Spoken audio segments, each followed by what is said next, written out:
need you to do me a favor, right? I need you to stop beating yourself up every time you mess up.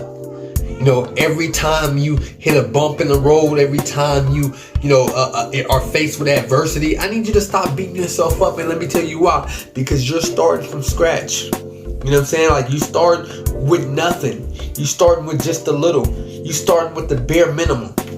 Don't beat yourself up, because guess what? There's plenty more failing to do. There's plenty more mistakes to be made. I'm trying to tell you something. For real. Especially when you're trying to be the best version of yourself, when you're trying to hit the highest level possible while you're here on this earth, when you're trying to serve and be great.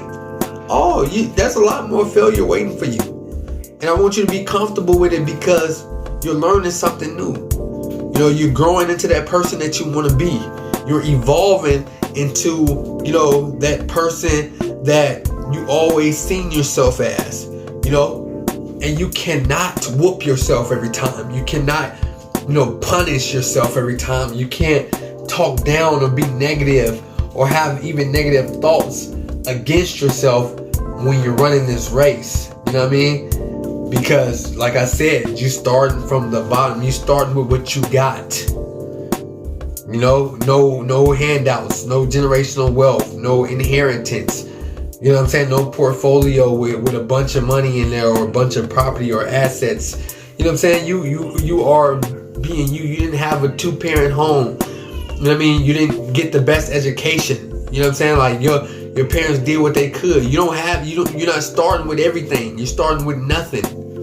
So have grace on yourself. Imagine beating yourself up every day for the next 10 years of your life. You're gonna kill yourself. That's suicide. That's mental suicide. You feel what I'm saying? So if you have patience with you, if you understand that you're gonna mess up, you gotta start having grace on yourself. Don't walk around here being lenient, you know what I'm saying, and excusing everybody else when they mess up, with you, but you won't do the same for yourself. You know what I'm saying? You won't say it's okay. We'll do better next time. It's okay. What did we learn from this situation? You got to talk to yourself like that. Sometimes you got to mentor and coach yourself. You know what I'm saying? It's all right. We're going to get it right the next time. You might want to stop that now, because like I said, there's plenty more failing to do. There's plenty more mistakes you're going to make. There's a lot more bumps in the road that you're going to come across when you're trying to be great. When you're trying to be successful, when you're trying to lead, when you're trying to, tap into the best version of yourself,